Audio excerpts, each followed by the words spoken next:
All right, everybody. Welcome to the Rough Report. I am Toronto-based musician Jimmy Ruffian, and we are reporting live from downtown Toronto. Remember to like, subscribe, and share. Very much would appreciate it. And that's the best way to support the show right now, because I haven't gotten the Patreon thing going yet. So stay tuned for some of that stuff. But as of now, like, subscribe, and share. Help us grow our reach. Need to get 1,000 subscribers on YouTube to start to do some cool stuff, you know. We are covering news, politics, and culture, as always. But today's main topic is something I think we're probably all getting a little bit tired of, right? Cancel culture. It's been kind of the main talk of the town for the past little while.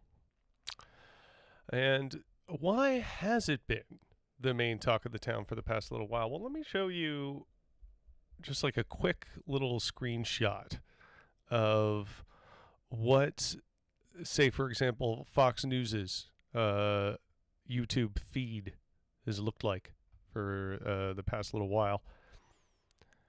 And it's unfortunate that we're still talking about this, because this sort of stuff keeps happening. It seems there's still a fair bit left to unpack in this, or talk about, or remind people of, and be conscious of the propaganda that's taking place here. Like, we're looking at, let's see, let's expand this a bit. Ooh. Can I make that bigger? Is it going to let me? No. Anyway, hopefully you can read that. But anyway, conservatives actors speak out on cancel culture in Hollywood. Tucker Carlson saying cancel culture's latest victim, talking about that. Ben Carson gives warning to Americans. Cancel culture is part of intimidation. Tulsi Gabbard compares cancel culture tactics to ISIS.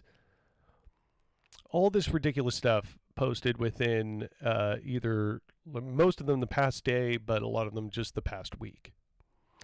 So it's obviously a pretty hot topic right now. So, as you know, dull as it seems to anybody who is actually conscientious of what is going on in this cancel culture, it's kind of boring by now, right? But there's a lot of people who haven't, and that doesn't necessarily make them, bad people or whatever. But it's definitely something that, nobody is immune to propaganda, right? So we have to recognize that and unpack it and talk about it. So this stupid content that conservative media is pumping out into people's brains, unfortunately needs to be unpacked and discussed.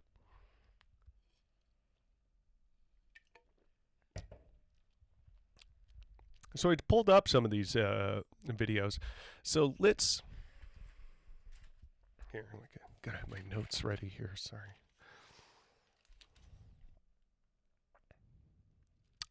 All right, so yeah, let's get started on the first video, which is the one right at the top here. Let's go back a bit. So conservative actors speak out on cancel culture in Hollywood. Which actors are we talking about here? Let's take a look. If you're in Hollywood and you come out with an opinion that's different than what Hollywood deems acceptable, you're vilified, you're targeted, your career's over. And Hollywood actually sets trends, it sets culture. And this is really a cultural battle. We have to make it acceptable once again to disagree with each other and to have a diversity of opinion. Walking Dead actor there, Elon Shrulovich, when he was on the Faulkner Focus last month on being a conservative actor.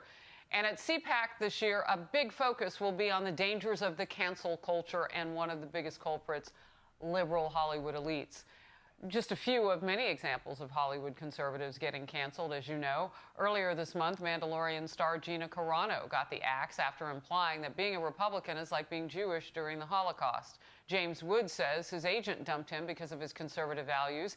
ABC dropped Tim Allen's very successful sitcom after he was compared being a Hollywood conservative to living in Nazi Germany. But now, cancel culture... Okay, so a few things there. First of all, wasn't the CPAC stage the one with the literal Nazi rune? Was the shape of the stage? Is that the event that they're talking about? That they're all going to be gathered at? At least two of people on that screen have had long, successful careers. And it's only been after that they have completely gone head over heels for a guy that, was notoriously bigoted, that the people around them and the professionals around them were like, I don't know if I necessarily want your name associated with my projects anymore. Sorry, I'm just going to adjust my mic there. I hope that sounds a little bit better now. I think I was distorting a little bit.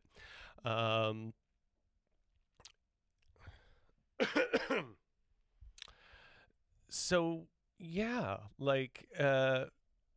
it's just extraordinary to me that this is seen as like some sort of canceled for conservatism. Like it isn't being canceled for conservatism. There is plenty of conservatism in Hollywood, like again, notably in James Woods' long and distinguished career, despite the fact that it's not, his politics haven't been a secret, right? And it's not until he started saying outwardly hateful things like, transphobic things and conspiracies about what the left wants before people started to kind of, like I said, get their backs up a little bit about having their name associated with that person. That is their free will to not want to associate with you. And when you compare, as she just mentioned, let's go back and hear that again. James Woods says his agent dumped him because of his conservative values. ABC dropped Tim Allen's very successful sitcom after he was compared being a Hollywood conservative to living in Nazi Germany. But now... Yeah, he did that, and Gina Carano said a very similar thing, which was ultimately the straw that broke the camel's back, in that it got her fired from Disney and Star Wars, saying, being a conservative is akin to being in the Holocaust, a Jewish person in the Holocaust. And that's obviously an absurd, disgusting comparison, Holocaust revisionism. And, when a lot of the people that you work with, work around, are part of that company or part of that organization, especially, are Jewish people, you're going to run into problems there when you express things that are bigoted towards those people. Oh no, we got canceled because, nobody wants to be around us for the awful ideas that we espouse. Now, if you consider that some sort of Hollywood conspiracy, that's just something that's common across all people. I think that's just culture in general. So like the guy at the beginning there said, the actor from The Walking Dead, when he was talking about this, he was right. I think he was stumbling upon something and sort of revealing his hand in a way that he didn't necessarily want to, in saying that this is a culture war. And the idea behind this conservative battle in the culture war is to ultimately be able to espouse threatening and hateful things towards the things that they don't like, even though it ultimately has nothing to do with their personal freedom. insofar as their ability to express themselves. You just can't say things that are outwardly hateful and threatening to other people and not have it be bothersome to some people. That is just the consequence of having to deal with other people. But again, their battle in the culture war is that they don't want to be accountable to it. And all of this, you will see, is squeamishly trying to not be accountable. And again, they stumble over their own points at certain points throughout what I'm going to show you. Now, cancel culture has gotten so out of control in Tinseltown, liberals themselves are being canceled for the smallest and most inadvertent transgressions. Our panel of stars, who now are fighting back. Kevin Sorbo. What did she even mean by that when she was like, and even liberals are being canceled for seemingly innocuous transgressions or whatever? Not her exact quote, obviously. But yeah, what did she mean by that? Because now she's just going to 3 notably conservative dudes. Like they're super like big Trump supporters and, you know, far right, evangelical in some cases, especially Kevin Sorbo. Yeah. Yeah, let's keep going here. Who will be at CPAC this weekend. Hello, good to see you. Facebook took his page down recently saying he was spreading vaccine misinformation. Antonio Sabato Jr. started. Kevin Sorbo lost his Facebook page for spreading false COVID vaccine information. That's awesome. Really. Like, I would agree in a lot of ways Facebook's attempt at trying to control the culture of their website in various capacities is pretty broken and half-measured and doesn't put the interests in the right spot. But I think, generally speaking, trying to vet good information in regards to a pandemic that is killing people is probably a reasonable measure to take. And if you've seen some of the stuff that Kevin Sorbo has said over the years, even especially recently, you'd have reason to believe that some of the stuff he was sharing might have been a little off. Here, let me show you this tweet here, or a series of tweets. I posted this on my Instagram back when this first happened, but this is in regards to January 6th when there was the attack on Capitol Hill by all those right-wing extremists. In the first tweet, he said, "History is being made." It's just 11:15 in that morning. And then the second tweet, "To those storming the Capitol building, please be careful. Do not act like Antifa. Respect the police and know they are mostly on our side. They are simply trying to do their job." And then a little while after that, or just before that perhaps, yeah, it's happening. People are storming the Capitol in D.C. right now. And then finally, after that, at 1 p.m. in the afternoon, when all the dust settled and it was all said and done and people are starting to realize what an awful thing just took place, he suddenly changes his tune. Antifa led the charge into the Capitol building dressed up as Trump supporters. So he was so gung-ho in the, couple tweets before that about how history is being made and don't act like Antifa. Ooh, it's happening. And suddenly Antifa led the charge into the Capitol building. So that's Kevin Sorbo. That's the kind of, dependable, consistent guy that he is, right? 0% surprise to me there that he is got his page taken down for spreading false COVID information. And then we have this guy, Mr. Washed Up to the extreme, even more so than Kevin Sorbo, because I think Kevin Sorbo at least had a hit show in the 90s. This guy didn't even have that. Seen misinformation.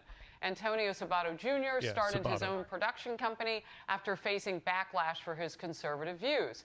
And John Rich, country music star, Fox Nation host, and He's got a serious beef with the cancel culture as well. Gentlemen, great to see you. Good to see you. You know, Kevin, I am going to start with you. Did they put your page back up? What happened? And when you say fighting back, what do you mean? No, they didn't put the page back up. I mean, they've been shadow banning me for a long time. Anyway, I had 550,000 followers. Every time I posted something, I would get 20,000 to 200,000 replies or likes. They've got it to be less than 10,000. They admitted to doing that. And then they all of a sudden took my page. What does he mean they admitted they're doing that?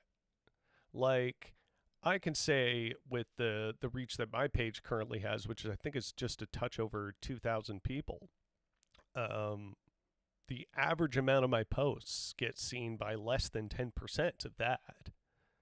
So I don't know what to tell you. Am I shadow banned? Is that what that means? It's absurd. The shadow banning just seems like it's full of crap, right? Like, there's no way to prove that. They're just assuming because their content isn't performing as well as they want it to. Down saying that they warned me a couple times about a couple posts I made about COVID. I put, other doctors talking about COVID in a different way of what Fauci's talking about, but they never gave me a warning. I would take down anything they want me to take down because I didn't want to lose all those followers that actually, most of them like the movies I do and they like the posts that I make, and that they just said, we're done with you, and just took it down. Wow. Antonio, I've heard you talk about this for many years, and that this was coming. You and I have talked before. Why did you see it so long ago? What was the ramp up that maybe some people missed? I was the first one to support the president at the time. I was the first one to be completely blacklisted, and I had to stand up to them, and that's why I have my own studio. We have a film and television studio called conflictstudios.com at Conflict Studios. You can go there because we're fighting back. I'm working with Kevin. I'm working with every.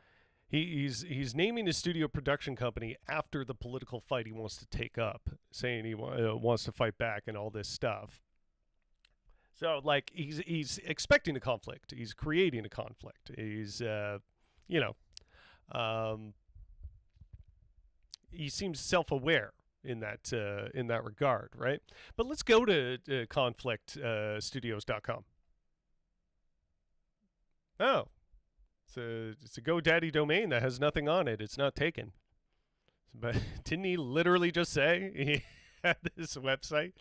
And then furthermore, when he's saying that, like, he's been going on about this for a long time, and his career is tanked as a result of it, and people have abandoned him. I don't know. Let's take a look at his illustrious career in the first place. There seems to be a lot of credits here. Sure. But what did he mostly do? Let's see. Like, throughout 1990, right up until 2017, he was getting basically mostly just bit TV parts. Small stuff. Like, it's good for him. I congratulate any actor that can accomplish that. That's not a terrible career. It's not being a huge star, though. It's not like you had a tremendous presence to lose. It's just not there. It's just a lot of bit parts. Like in reality TV. And like he was on a singing competition for celebrities, and how they always have just like the D-list celebrities there. So when he's talking about he lost his career and he was canceled, even though he was kind of like consistently getting the same sort of pace throughout his career, clear up to 2017 when he decided to start his own Conflict Studios, and the last two credits are at the bottom are things he's producing through that. The movie Trailblazers is also going to have Kevin Sorbo in it, by the way. Looking forward to that, Jim.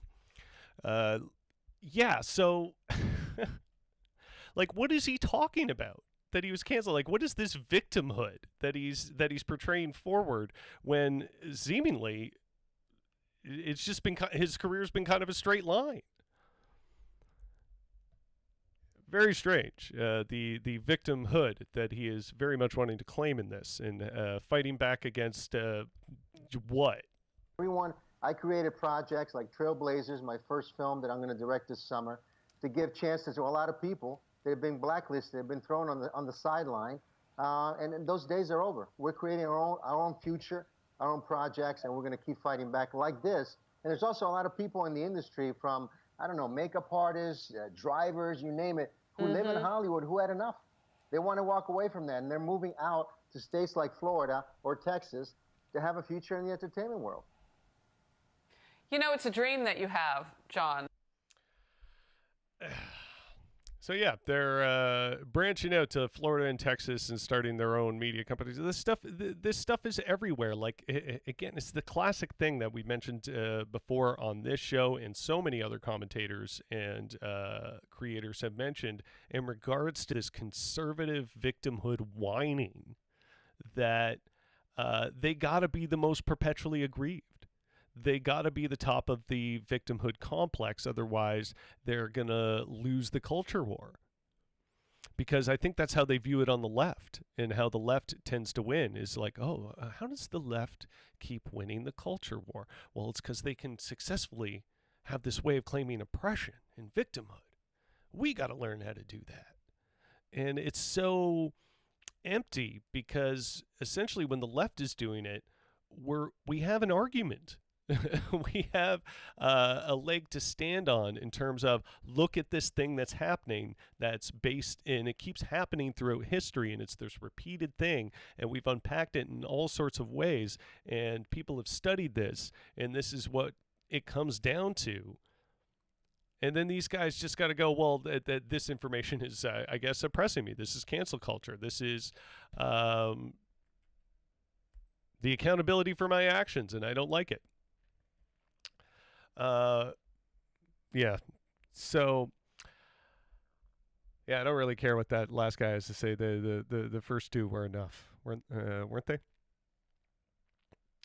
Oh yeah, and then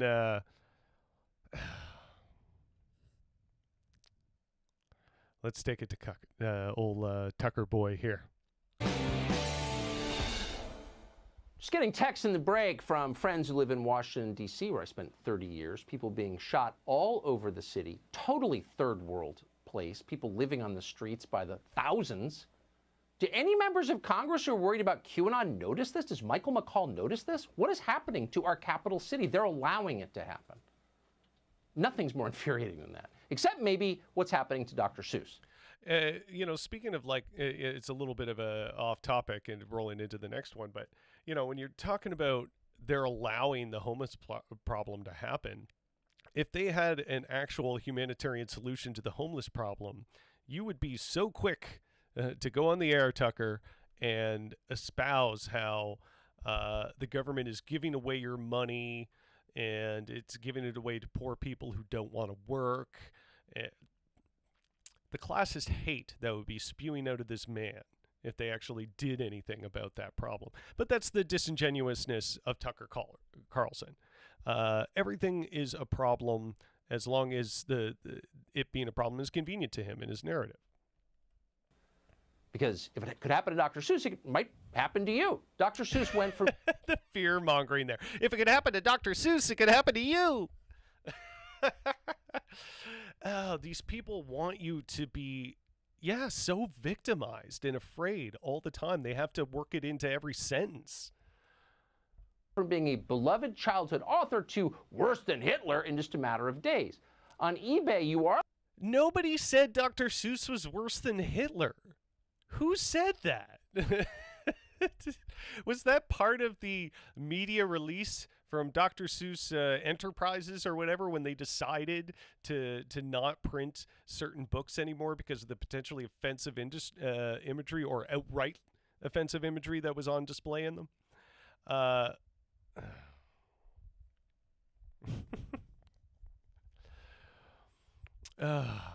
It could happen to you in your racist books if you have any. You might decide to not want people to see them one day out of a sense of shame. It could happen to you. You're allowed to shop for copies of Mein Kampf. You can buy all the racist filth you want if it's about white fragility and Robin DiAngelo wrote it. But a number of Dr. Seuss She throws up the quick books had been purged for, quote, offensive... Just like a split second. I love that. Robin DiAngelo. Just in case you had to see what the, the awful feminist. But a number of Dr. Seuss books had right? been purged for, quote, offensive... And I like how it refers to that as racist. Like, as long as it's about white supremacy, and obviously, segueing to written by a feminist or something like that he's talking about against white supremacy, and then thusly, read between the lines there. So you don't even have to read between the lines. He pretty much bluntly said it, that dissecting and talking about how white supremacy is bad is racist. That's what Tucker Carlson just said. Imagery. A spokesman from eBay put it this way, quote, eBay is currently sweeping our marketplace to remove these items. So now you're not even allowed to buy a used copy of Dr. Seuss's books. It's just too dangerous. That's according to their choice. Yeah, sure. You could probably still get a copy of Mein Kampf on eBay. I haven't looked. I don't know. You can go to a bookstore and get one ordered. They just don't keep them on the shelves. Or at least last I checked, you could still get one ordered if you were that interested in having that piece of history. But again, eBay is making that decision independently of themselves. And it's pretty obvious. I would agree with Tucker in the sense of eBay doing this seems kind of silly. I don't think it's a huge problem that it is worthy of a primetime news segment. But it's their choice, and it's kind of silly only in the sense of it seems like they're just trying to score some of that free outrage marketing. But who cares? It's not a big deal. They're dangerous. Matt Walsh is the host of the Matt Walsh Show. He joins us tonight to explain what this means. Matt, thanks so much for coming on. I can't believe, A, I'm defending Dr. Seuss, and B, I think it's the big... I like how, Matt Walsh, we're not going to talk about his credentials to speak on this matter. He's just the host of a show. Is he a sociologist of some kind? Is he studied censorship? Why is this the guy that they're bringing on to talk about? That I think it is, but I don't think I've seen a more depressing story, I don't know when, than eBay is making it impossible to buy used copies of Dr. Seuss books. What does this portend? Seriously.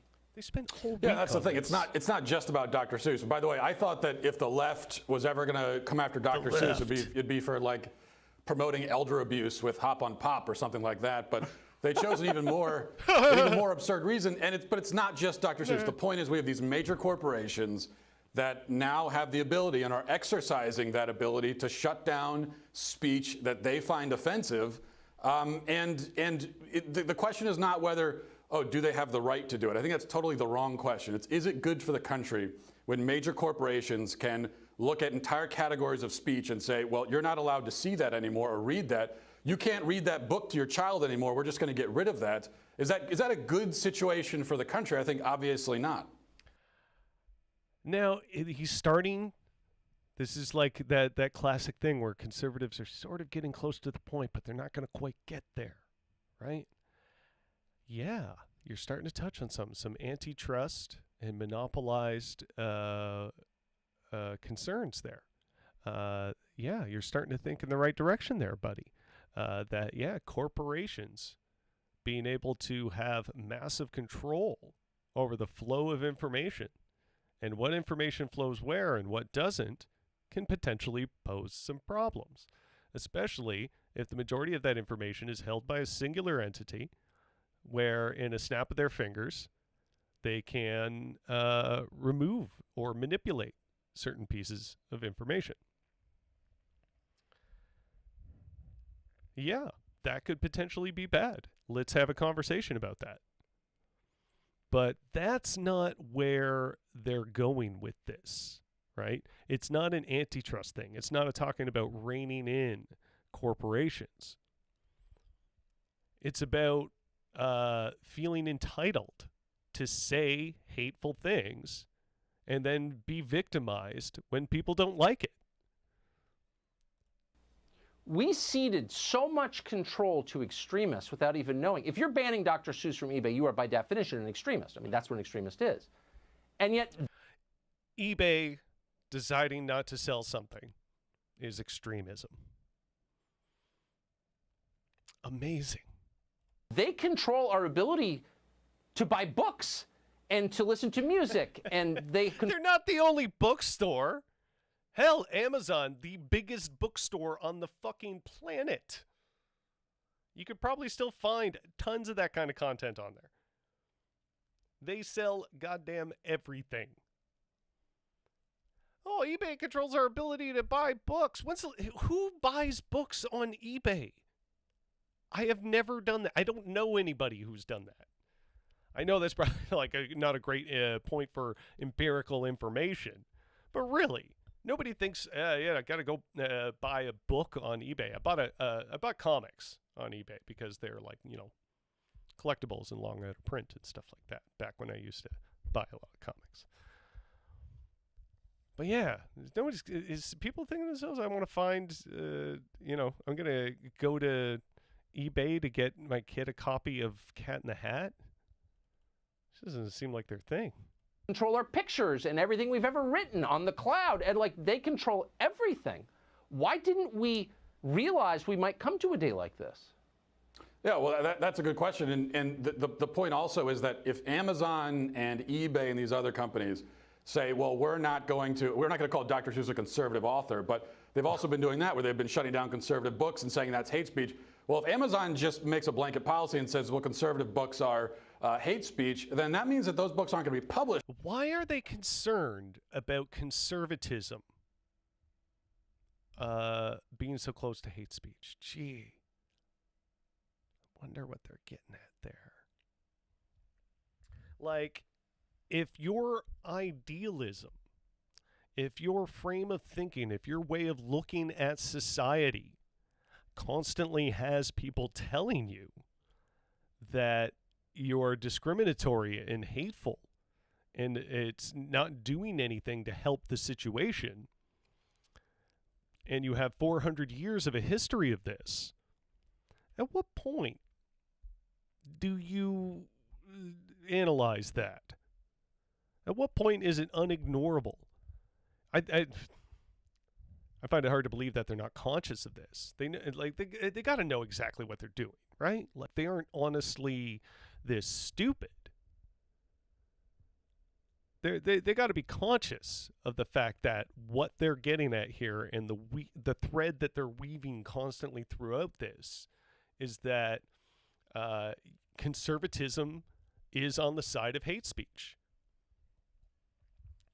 And we want to be able to continue that.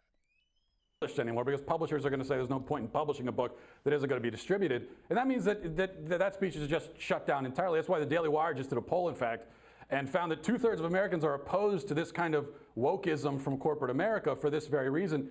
By the way, you also mentioned the Daily Wire found 2/3 of Americans. Yeah, okay. The Daily Wire. I'm sure their poll taking was, really, really just great. So this is all happening with Dr. Seuss all at once. That's a good point, because Dr. Seuss lived 100 years ago. His books, some of these books that are being banned right now, have been in publication for 80 years. Yet we just decided right now that it's a problem. Again, who's we? It's the people who publishes them. They own this stuff. They print them every day and pay to have them printed. If they're printing this stuff and putting it out to the world, and somebody in a position of authority within that organization says, you know what? Maybe this isn't good anymore. Maybe we shouldn't invest money into printing this content and putting it out into the world. Now suddenly we are being censored and we are censoring. It's so, like, it strains credulity. And obviously, in that it's like the wordplay or the sleight of hand in the wordplay of saying we and they and us and them, and the way they are just kind of mixing all of that up to seem like all of this censorship is some sort of like shadowy giant conspiracy. I hope that isn't lost on anyone. I hope that is really obvious, the game that they're playing here. Over the summer, we decided that like 1,000 statues all of a sudden have to be torn down all at once. What does that tell you? It tells you that it's... What did you just say? Let's hear that again, because I think that was is that like a bit of an over-exaggeration? It's a problem. Just like over the summer, we decided that like 1,000 statues... 1,000 statues? All of a sudden have to be torn down all at once? All at once. What does that tell you? It tells you that this is mass hysteria. That's hysteria. What this is, and it should be... If people were talking about taking down racist statues for years. For years. And you know what? Most of those racist statues throughout the United States were put up in a flash, in a very short period of time, in reflection of the Jim Crow laws, to intimidate black people and to solidify white supremacy in the culture down there. They threw all of those statues up within a short amount of time for that level of intimidation. And now your twisted historical revisionism brings you to this point where you think you can take that same historical fact about hatred and bigotry and make yourselves out to be the victim, as if your freedom is being lost by recognizing that we shouldn't create glorious monuments to hateful figures, and maybe that's not good for us.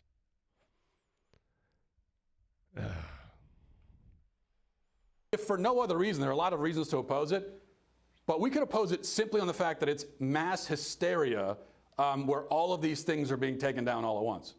But with a purpose. I mean, they're demanding that you disavow. These things are being taken down all at once. Sorry, I had to repeat but that. with a purpose. I mean, they're demanding that you disavow your own ancestors, that you hate your own country, that, you know, you hate the books you read to your own children. Heritage, not hate stuff, I mean, right?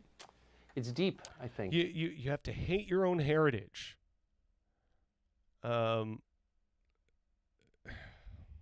Whiteness is not a heritage.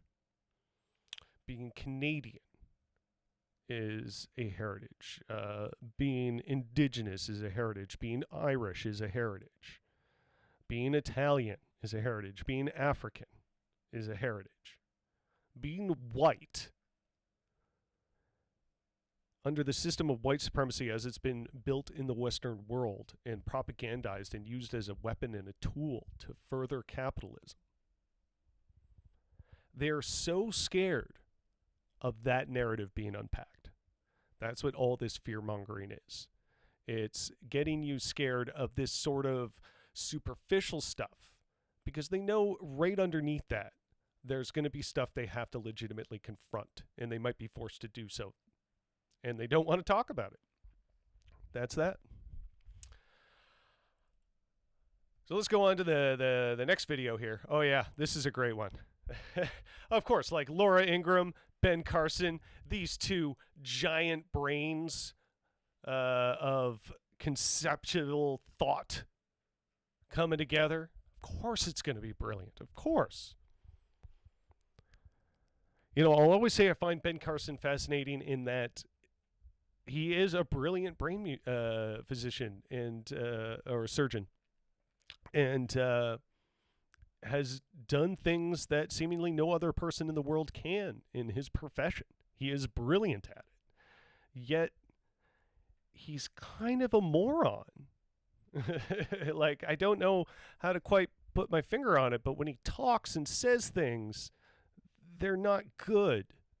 Action began today for the trial of Derek Chauvin, the police officer accused of killing George Floyd.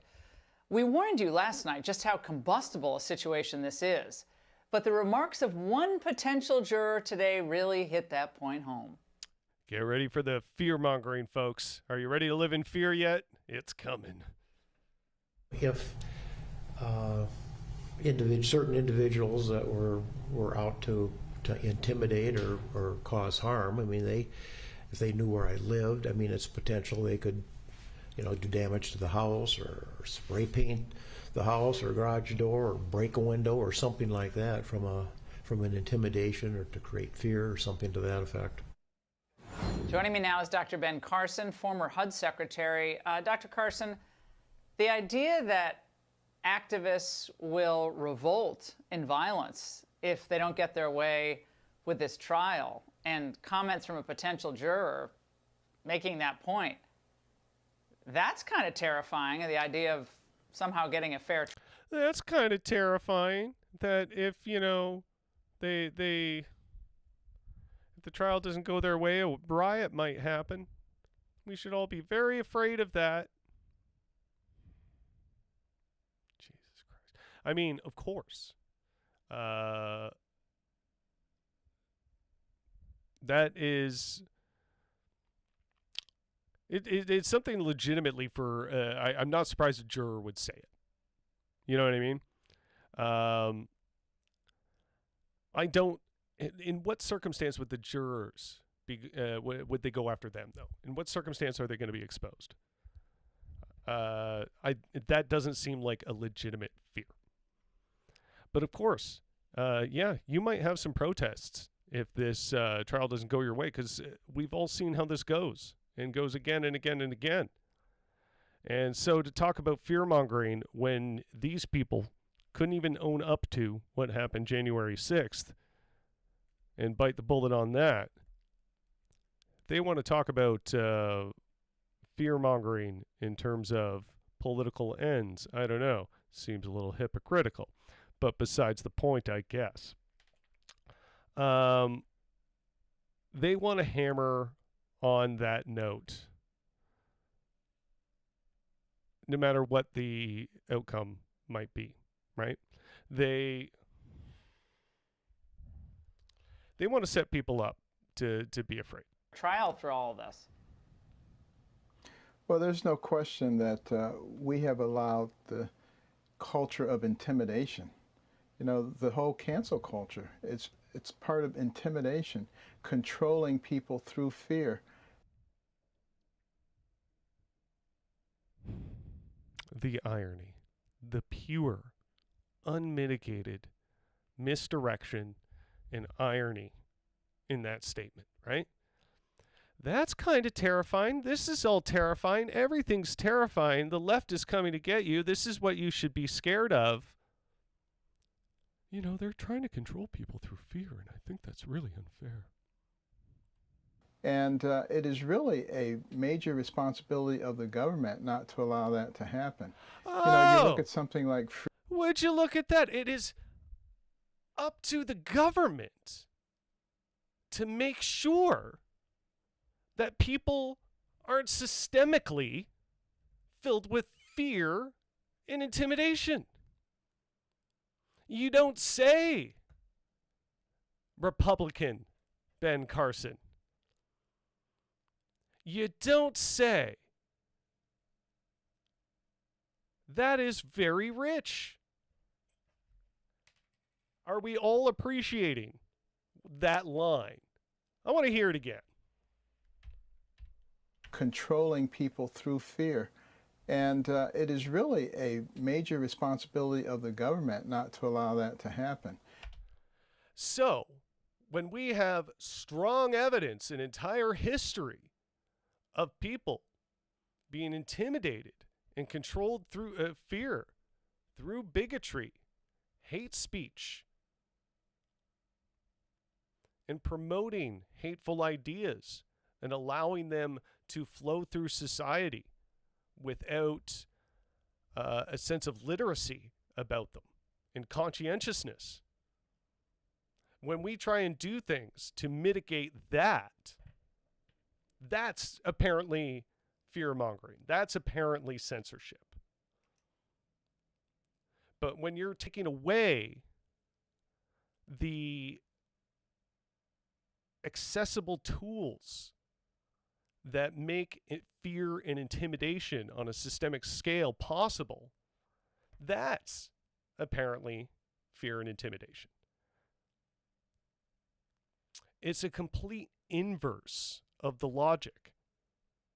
It's like they're onto something that's the point, but since fear and bigotry is their game and they feel comfortable in it and that's what gives them their sense of security, They have to twist it around like this.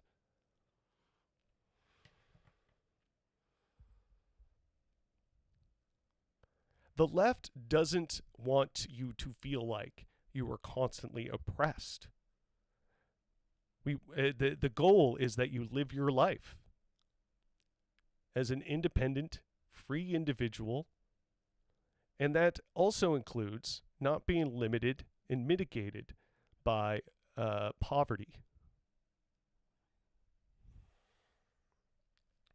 And having your labor exploited to a degree where you're toiling all your days away and ultimately not being able to build anything from it. It isn't, we don't want people to be afraid to speak. We want you to be afraid of making people afraid.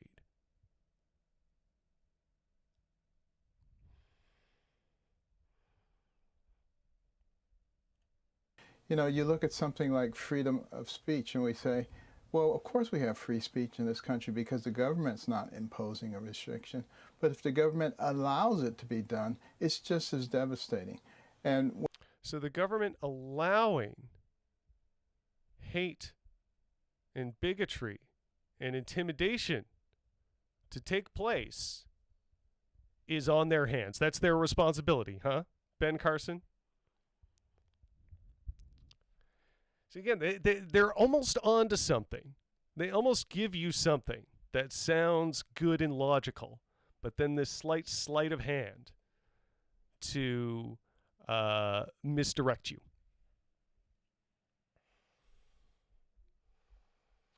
Unbelievable. Yeah, let's see what Tulsi and this idiot have to say. What is meant by words and phrases, so I think it's appropriate for us to sort of figure out what that phrase cancel culture means. Is it new, or is it something that's been around for a long time and we just renamed it? Who gets to decide who or what is canceled? It was the summer before I started the 9th grade when the movie Grease came out. You may remember that movie, Olivia Newton-John and John Travolta. So my mom decided she would take my 3 sisters and me to see the movie. And we made it about 30 minutes into the movie when my mom leaned over and said, "We're leaving. Get your sisters. We're leaving." Leaving? You got to be kidding me.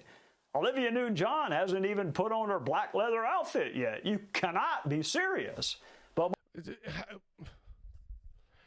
I hadn't even put on her black leather outfit yet. Like, I don't know if you guys got trailers back then. I don't think you had, like, you know, if you've never seen the movie before, how did you know the ending? Seems like a weird way to tell that story. Yeah, I didn't get to see Olivia Newton-John being hot at the end, Mom. What the hell? Weird. It hadn't got to the part of the movie I hadn't even seen yet. Like, of course. It's just a confusing statement. Yeah, so is he, it's essentially he's comparing his mom not allowing him to see something because as his parent, she deemed it unacceptable to a child.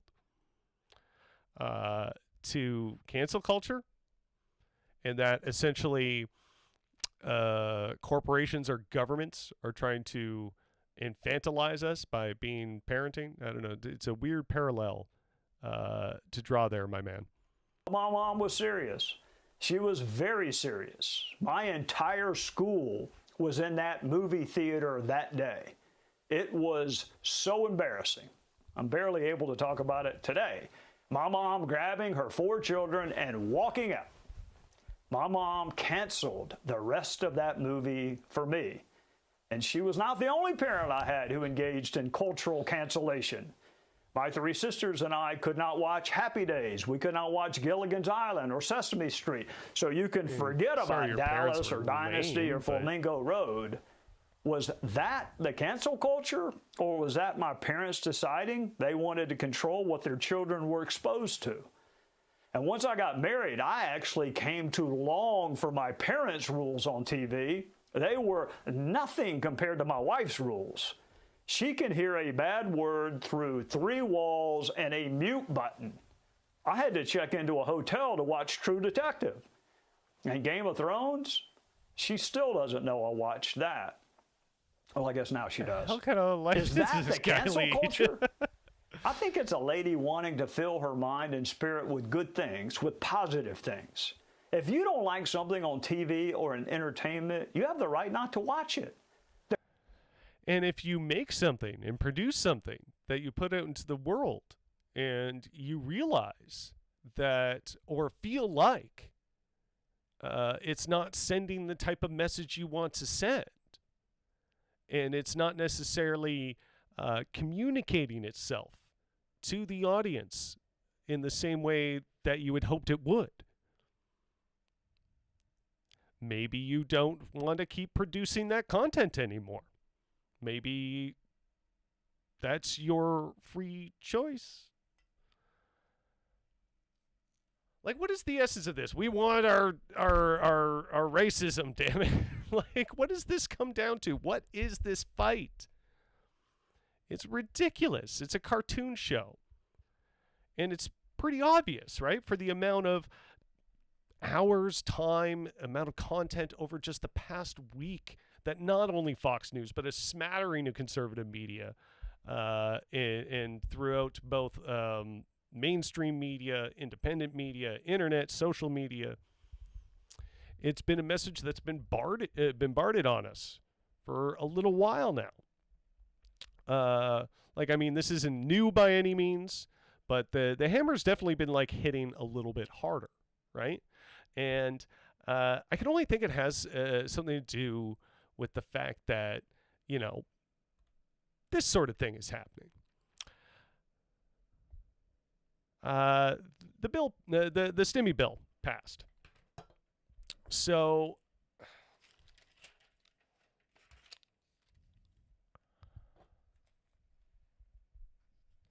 the STEMI bill passed, and it has no wage increase in it. Basically, they decided that for whatever reason, I mean, not for whatever reason, there was like reasons listed, but I don't know how much I buy them in terms of the fact that they say that the wage increase as part of the stimulus bill couldn't be done. It's disappointing that it's not in there. I don't think anything that is actually in it is bad. There's nothing like, but it's more what's not in it that's bad.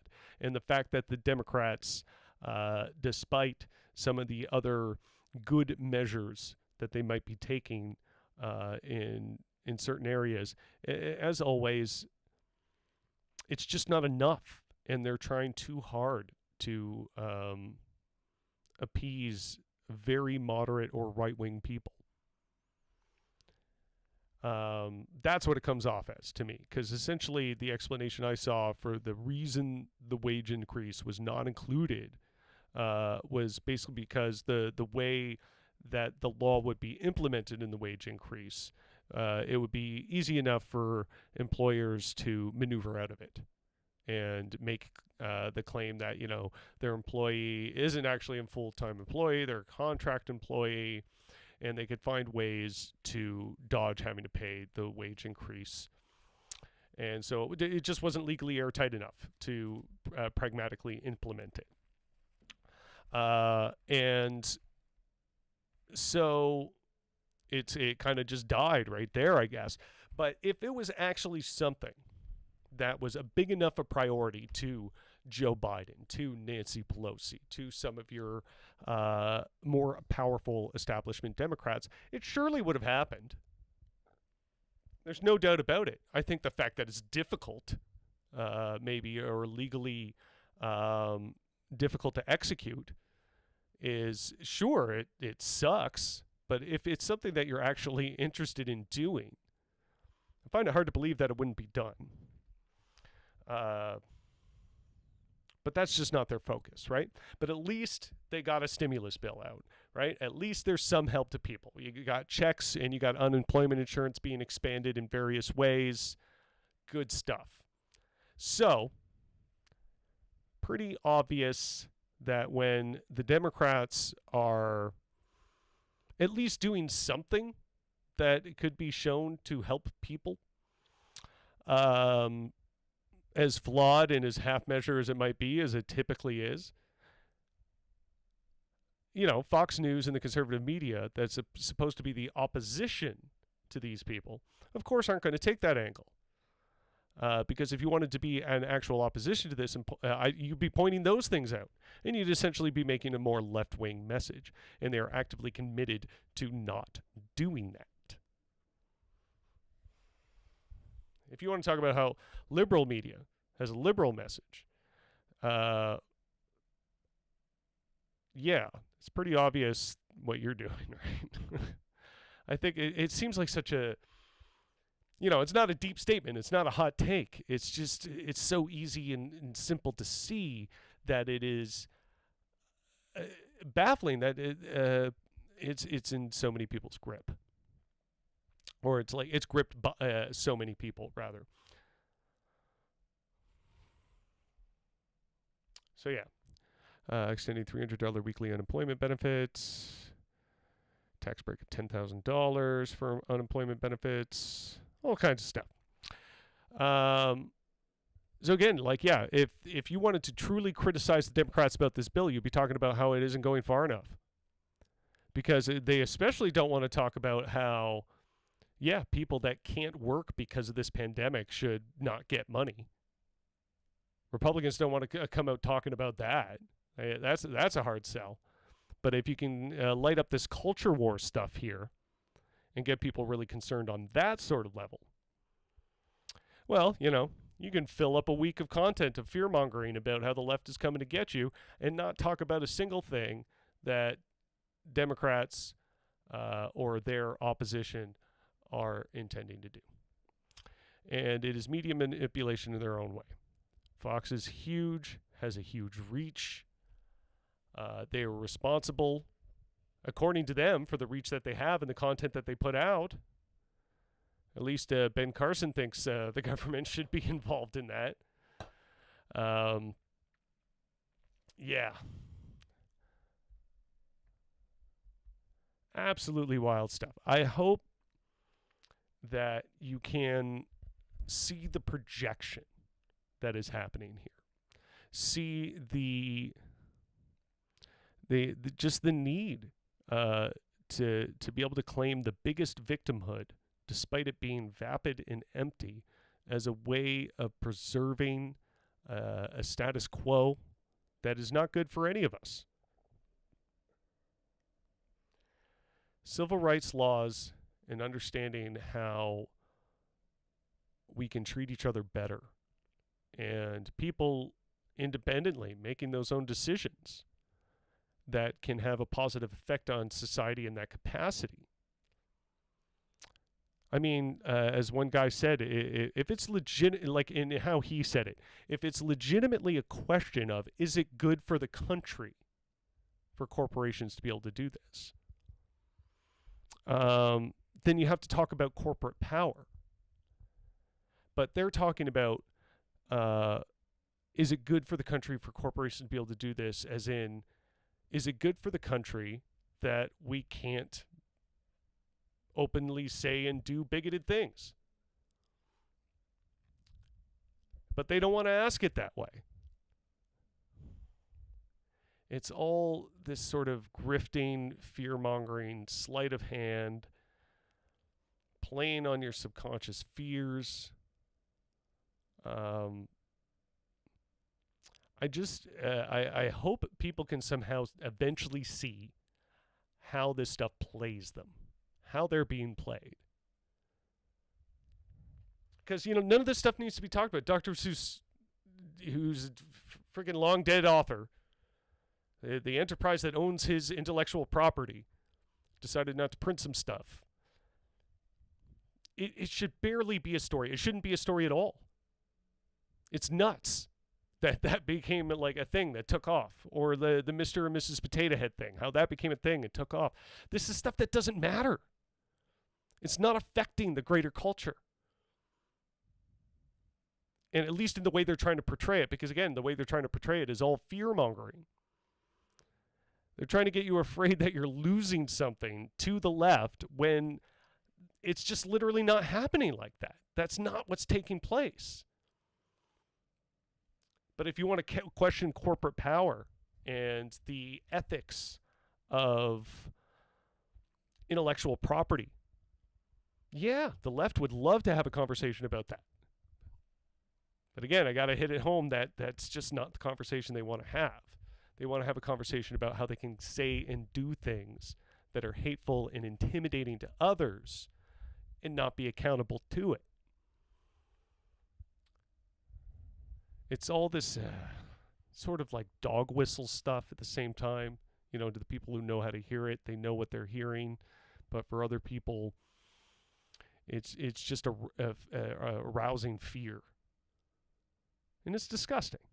And it's all a distraction away from the fact that the government might be doing its job. They're not having their journalistic integrity to actually take this government to task on the things they may be doing right and the things they may be doing wrong. No, they have to completely distract with a whole other set of subjects. And this is the repeated pattern. This isn't a new thing. This isn't like, you know, they just discovered this strategy yesterday. Anytime you see a majority of right-wing outlets going on about something cultural, look to what's actually happening somewhere else, because I bet you there's a reason they're not talking about it.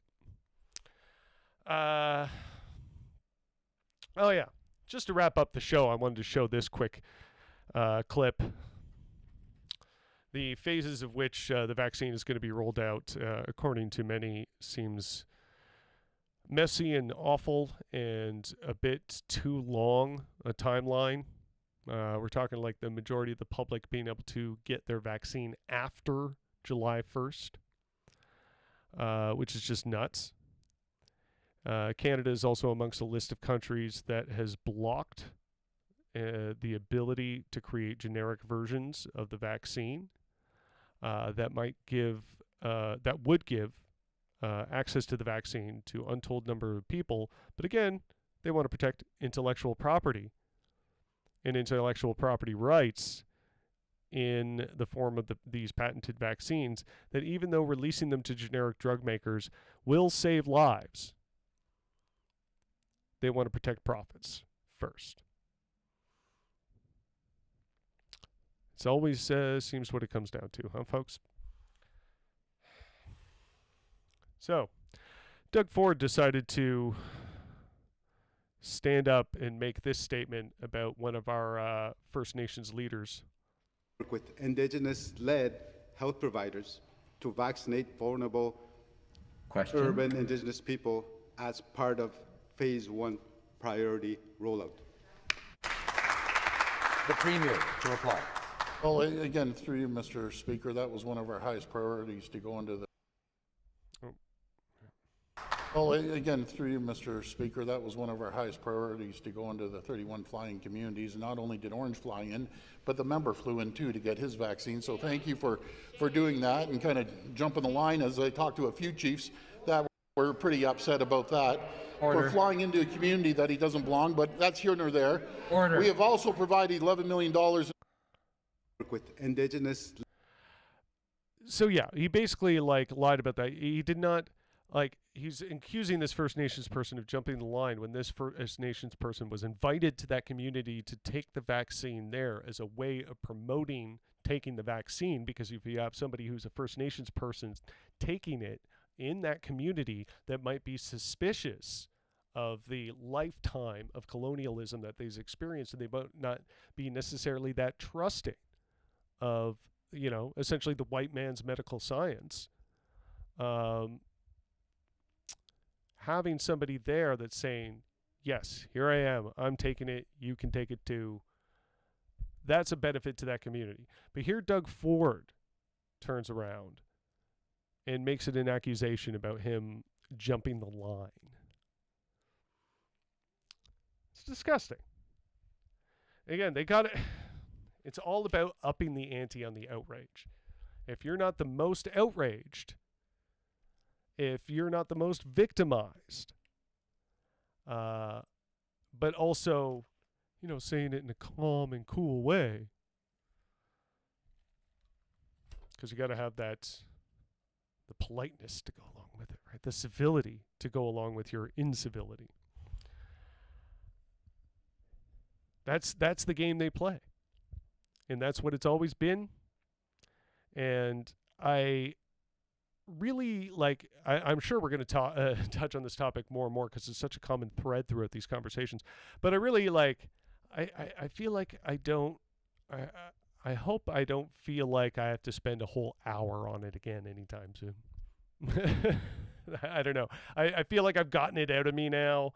And hopefully I've gotten it into you to a certain degree.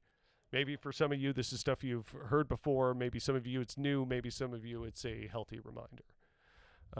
But this level of misdirection and propaganda is truly ridiculous.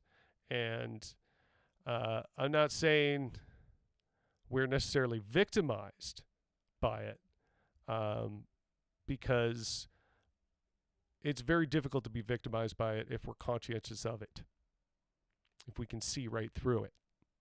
It becomes harder for people to sell. So I'm not saying necessarily take this crap off the air.